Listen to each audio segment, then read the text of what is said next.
¿De qué tamaño es la violencia de género en esta epidemia, durante esta pandemia? ¿La violencia contra la mujer existe o no existe si es que retomamos las declaraciones del presidente Andrés Manuel López Obrador, o las denuncias no son tan graves como se ha querido aparentar desde las instituciones? Vamos a preguntarle a Edna Jaime, directora general de México Evalúa, qué información se tiene al respecto y de qué tamaño es este problema. Edna, bienvenida a esta transmisión especial. Buenas tardes. ¿Cómo estás, Héctor? Me da mucho gusto saludarte. Mira, la verdad es que conocemos apenitas la punta del problema. Yo creo que en la medida que se hace más conciencia sobre este problema, vamos a ir generando mejor información. Pero generalmente la violencia contra la mujer está escondida. Y mira, te voy a dar un dato. En una encuesta, en una edición reciente de la ENSU, la Encuesta Nacional de Seguridad Urbana, empezaron a incorporar algunas preguntas en esta encuesta sobre agresiones sexuales a mujeres. Y la verdad es que los resultados nos impactaron. En materia de hostigamiento sexual, de agresión sexual a las mujeres, tenemos alrededor de un 98% de cifra negra. Eso lo pudimos inferir a partir de esta encuesta. O sea que el mundo de la violencia contra las mujeres no lo conocemos realmente y necesitamos hacer un esfuerzo muy importante para poder comenzar a conocerlo, registrarlo, porque de esa manera lo vamos a resolver. Mira, de los datos con los que contamos, en abril fue un mes particularmente violento contra las mujeres. Hubo un incremento muy importante en homicidios. 267 se contabilizaron en abril, Héctor. 70 feminicidios. Si contamos nada más los homicidios, es un incremento de 7% respecto al mismo mes del año anterior. Estamos hablando de 11 asesinatos diarios, incluimos homicidios y feminicidios durante el mes de abril. Decirte que el 911 se puede convertir en una fuente muy importante de información para conocer en este fenómeno. En abril se recibieron más de 103,000 llamadas de auxilio en temas de violencia familiar, violencia contra la mujer, hostigamiento sexual, 103,143 llamadas cada hora. En este mes también se registró un incremento muy importante en llamadas al 911.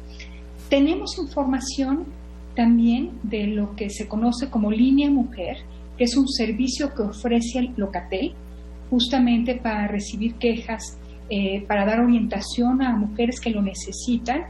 Y bueno, ahí sí se hicieron públicos los datos, Héctor, de Línea Mujer, y bueno, el incremento de llamadas sí es pasmoso. Desde febrero empezamos a registrar incrementos muy importantes, 110% en febrero respecto al mismo mes del año anterior, marzo 191% de incremento, abril 210. Héctor, entonces pues no podemos tapar el sol con un dedo, y yo creo que esto es un asunto que amerita ser atendido ya. Edna, ¿qué tal? Buenas tardes, te saluda Ana María Salazar. Edna, de veras, no sabes cómo he tratado de entender, cómo he tratado de analizar, cómo estoy tratando de concebir cómo el presidente sigue negando estas cifras y parecería que sigue negando el problema. Entonces yo te hago, porque seguramente tú te estás haciendo esta pregunta, ¿por qué lo hace? Si ahí están los datos duros. Lo hace porque él tiene una concepción diferente de cómo es la familia mexicana y cuál es la relación entre los géneros. Él lo hace porque él piensa que a lo mejor a las mujeres se les, en cierta forma, esa es parte de convivir en la sociedad. Las mujeres pues tienen que conllevar cierto nivel de violencia. Lo hace porque verdaderamente piensa que este es un complot contra él, porque está siendo organizado por los conservadores. Lo hace porque no quiere abrir un nuevo frente. A ver, Edna, ¿a qué conclusión estás llegando? Ana María, yo creo que es una combinación de todo lo que acabas de decir. O sea, a ciencia cierta no sé por qué el presidente niega lo que los números gritan. No veo que haya un beneficio político para él de ninguna manera al negarse a aceptar esta realidad. No encuentro racionalidad. Yo creo que hay una preconcepción del presidente que está arraigada y sabemos que estas preconcepciones, estas concepciones, el presidente no está dispuesto a modificarlas con facilidad. Y pienso que hay que recordar que los primeros días de marzo hubo una movilización muy importante y el presidente la asumió como una movilización contra él, orquestada por grupos que quieren desestabilizar su gobierno, sin entender que hay una demanda legítima, que hay un agravio acumulado y que la política pública, las políticas del Estado mexicano han sido muy, muy insuficientes. Entonces, yo creo que es un grave error que el presidente se sostenga en esta postura. También creo que hay gobiernos estatales, gobiernos municipales que tienen pues margen para hacer cosas positivas, para empezar a implementar políticas más exitosas de auxilio, sobre todo en estas circunstancias donde el acceso a la justicia y el acceso a cualquier servicio de la autoridad se ve entorpecido por el confinamiento, pero pues creo que hay márgenes para hacerlo. La Ciudad de México me dio mucho gusto que la Agencia de Innovación Pública haya hecho públicas estas bases de datos de la línea mujer, porque nos permite hacer análisis muy interesante, entender dónde están las concentraciones de estas llamadas, entender cuál es el perfil de las mujeres que más piden auxilio, el perfil de los que perpetran violencia. Por ejemplo, con esta base de datos, en México Evalúa, nosotros pudimos identificar cuáles son las colonias, las alcaldías donde más se concentran estas llamadas. Y creo que estos son datos que nos pueden ayudar a hacer buena política pública. Sí se puede hacer algo. Por supuesto que tenemos que transitar por procesos complejísimos de cambio cultural, pero la verdad es que el cambio cultural inicia cuando tenemos instituciones que protegen ciertos derechos. Entonces, si no tenemos ese cambio institucional y un cambio en la respuesta del Estado, es muy difícil promover el cambio cultural. O sea, si la violencia y las agresiones contra la mujer siguen quedando impunes, sin ninguna consecuencia, pues ¿cómo vamos a promover nuevas masculinidades? ¿Cómo vamos a generar conversaciones sustantivas para cambiar estas realidades? Entonces, sí creo que necesitamos una respuesta de las instituciones del Estado mexicano que estén basadas en información. Entonces, la verdad es que esta base de datos a nosotros nos permite pues generar información que sí se puede transformar en intervenciones, en políticas públicas, en un servicio. Si estamos viendo que hay concentración de llamadas en ciertas colonias, en ciertas alcaldías, pues poner un servicio de atención en esas demarcaciones. Estamos viendo que en el mundo, porque esto de la violencia durante el confinamiento no es exclusivo de México, se está presentando en muchas partes de este planeta, pero sí vemos a gobiernos actuando con más agilidad. Por ejemplo, hay hoteles habilitados para recibir a las mujeres que están siendo agredidas. No puede ser que dejes a la mujer agredida bajo el mismo techo que su agresor. La ONU está estableciendo que las medidas para la contención de la crisis sanitaria y la reactivación económica, todo tenga una perspectiva de género. Entonces, si bien tenemos un reto enorme, creo que nuestra perspectiva, nuestras conversaciones se están dirigiendo al lugar correcto y ahora necesitamos información, mucha más información para generar buenas políticas públicas. Me parece una buena noticia que se empiece a sistematizar mejor la información de llamadas de emergencia en el 911. Apenas está comenzando a hacerlo, pero esa va a ser una fuente de información fundamental para poder tomar decisiones. Lo que está haciendo la Agencia de Innovación. Me da mucho gusto saludarte, me da mucho gusto saludarte, Edna. Sí, me da mucho gusto saludarte, Edna. Omar Cepeda, de este lado del micrófono. Tocaste un punto muy importante, una fecha muy importante, el 10 de marzo. ¿Cómo olvidarla? Se había acumulado una serie de indignaciones por parte de las mujeres que fueron, por supuesto, develadas en esa manifestación en la Ciudad de México y en otras de una manera muy multitudinaria, y que, por supuesto, lo decías muy bien, el gobierno hasta cierto punto se mostró agredido, ¿no? Le costaba reconocer las demandas que se dieron a conocer en esa marcha. Vino el COVID-19 y ha habido una secuencia de declaraciones que considero no muy afortunadas por parte del presidente, precisamente ante estas demandas que hacen las mujeres en México. ¿Consideras que las mujeres están esperando el momento oportuno para volver a salir a las calles? Y te pregunto si van a regresar con más fuerza, o consideras que esto ha ayudado a apagar un poco esa efervescencia, esas demandas, esa organización que se hizo pues a nivel nacional por parte de las mujeres. Omar, pues mira, este virus nos vino a cambiar la vida a todos, pero en el tema de violencia contra la mujer lo vino a agravar. Entonces, mientras la realidad no se transforme, pues habrá una agenda de temas que tenemos que avanzar. Y pues la realidad no se está transformando, se está agudizando. Entonces, yo creo que mientras existan razones y una agenda que avanzar, pues este movimiento, que a mí me pareció pues que no tenía precedentes en el país, se puede activar en cualquier momento. Me parece que hay evidencia, que hay una agenda, que hay propuestas concretas que deben atenderse, y yo no veo razón para que pues estas demandas se silencien. Entonces, yo creo que en el momento en que podamos reactivarnos profesionalmente, pero también como ciudadanos y como ciudadanas con demandas al gobierno, pues esto creo que podría reactivarse en cualquier momento, y creo que pues las circunstancias dan para enarbolar de manera muy enérgica demandas para que el Estado mexicano reaccione, porque hasta ahora las respuestas de política pública han sido limitadas. Ha habido esfuerzos sobre todo impulsados por organismos internacionales, nos han obligado a hacer cosas. La alerta de género, por ejemplo, es algo que se adoptó a partir de recomendaciones de organismos internacionales.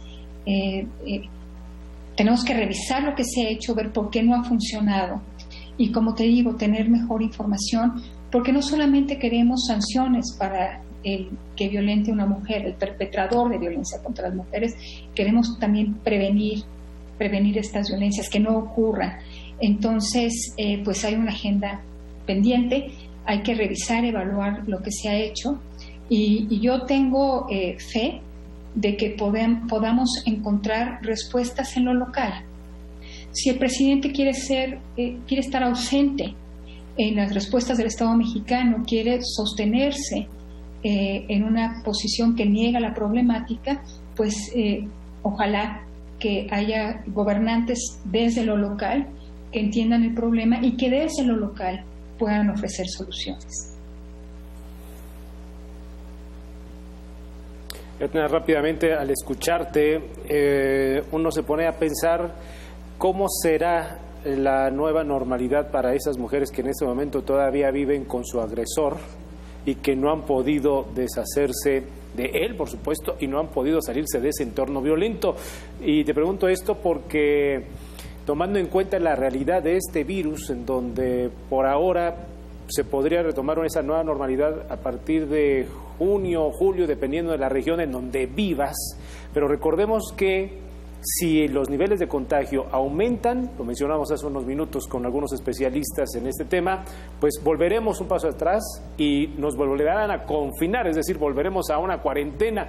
Entonces, será un círculo terrible, Edna. Yo creo que es muy importante que los servicios de justicia se activen. Los servicios de justicia son una actividad esencial. Ahora, hemos tenido por parte de los poderes judiciales, de las fiscalías y ministerios públicos, pues respuestas muy diferenciadas. No estaban preparadas para esta contingencia, algunas mejor que otras. Por ejemplo, en materia de poderes judiciales, hay algunos que habían desarrollado algunos mecanismos para atención remota. Se quedaron algunos servicios de justicia con guardias. La primera reacción tuvo muchas variantes, porque no había un lineamiento que obligara a los poderes judiciales del país a responder de cierta manera. Cada quien lo hizo como pudo. En la medida que ha avanzado el confinamiento, como que se han estandarizado ciertas respuestas. Entonces, bien importante que los servicios de justicia estén abiertos para que puedan emitir una orden de restricción, para que puedan proteger a las mujeres que están verdaderamente en riesgo. Entonces, sí necesitamos que la justicia esté habilitada para responder a esta emergencia. Ha tenido tiempo para hacerlo.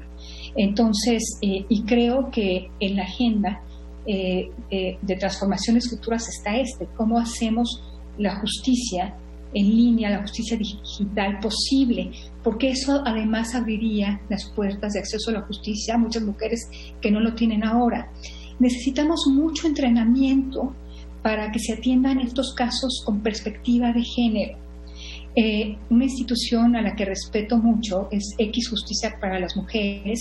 Ellas han hecho un trabajo espléndido, donde han revisado sentencias emitidas por los poderes judiciales y pues han podido probar que no necesariamente hay perspectiva de género, siendo que han sido entrenados los operadores de la justicia para trabajar de esta manera. Entonces, sí tenemos que trabajar mucho los operadores de justicia, porque es bien importante que esa vía esté abierta para las mujeres que sufren de violencia. Pensar en la nueva normalidad desde un punto de vista positivo, pues para mí implica avanzar en el acceso a la justicia, en que haya posibilidad de recibir una respuesta por parte del Estado mexicano si se está sufriendo una agresión, que haya consecuencias para quienes la perpetran, porque tenemos que romper con este círculo vicioso, y me parece que una manera es pues que haya consecuencias, acabando con la impunidad, mejorando muchísimo la información, Héctor. Creo que si logramos que estos registros del 911 recaben toda la información posible de quien hace la llamada, si se sistematiza correctamente, si se hace georreferenciación de esa información, pues podremos tener una plataforma para hacer cosas de manera distinta. Entonces, mis deseos son para que la nueva normalidad traiga todo esto. Por supuesto que de aquí a esta nueva normalidad hay tiempo y hay muchas mujeres que están sufriendo. Entonces, pues esperar que los servicios de auxilio de 911 no solamente recaben una llamada, sino que ofrezcan asesoría o auxilio. Pero Edna, no tenemos aquí un problema fundamental, porque te estaba escuchando con mucho cuidado tus propuestas y la estrategia que estás proponiendo. Yo creo que es algo que perfectamente se podía implementar a corto plazo y tener un enorme impacto en la violencia de género en este país.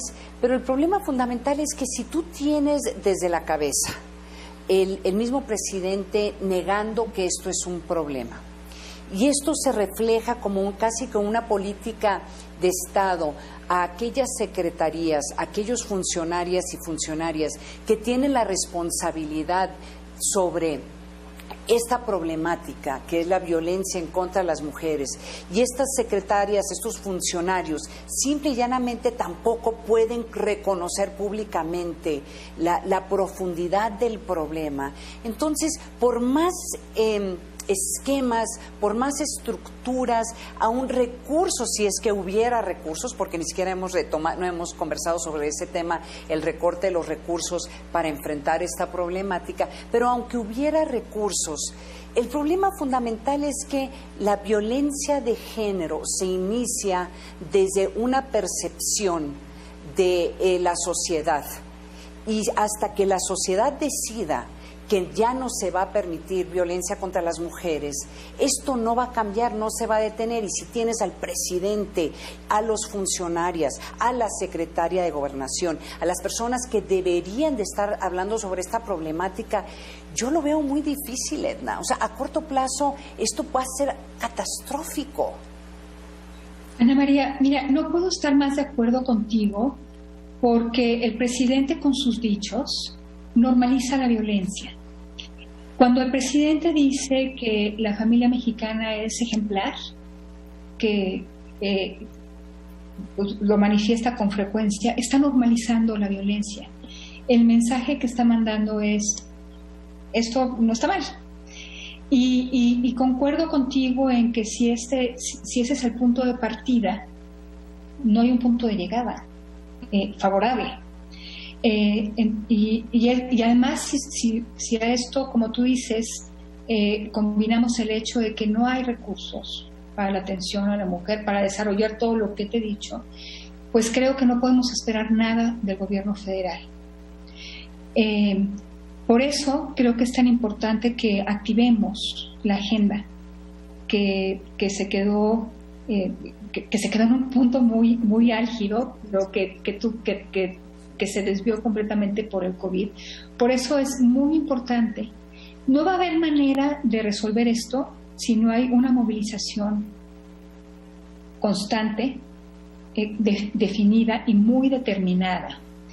Sí creo, sin embargo, que aunque no contemos con el gobierno federal, sí espero que haya gobernadores más sensibles al tema y sensibles por un asunto de convicción, pero también sensibles por un asunto de cálculo político, y que reaccionen y que pongan manos a la obra y que empiecen a hacer mejores políticas públicas al respecto.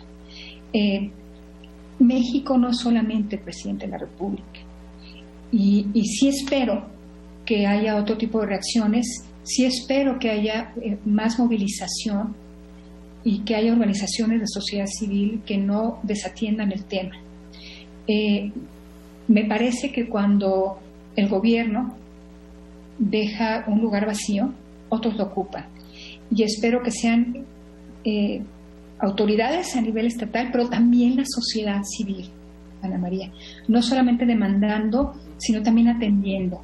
Y tenemos una red de organizaciones muy importante que ciertamente ha sufrido porque el presidente también les dio un llegue, pero que han sobrevivido a la hostilidad y que siguen brindando atención, redes de refugios, redes de apoyo.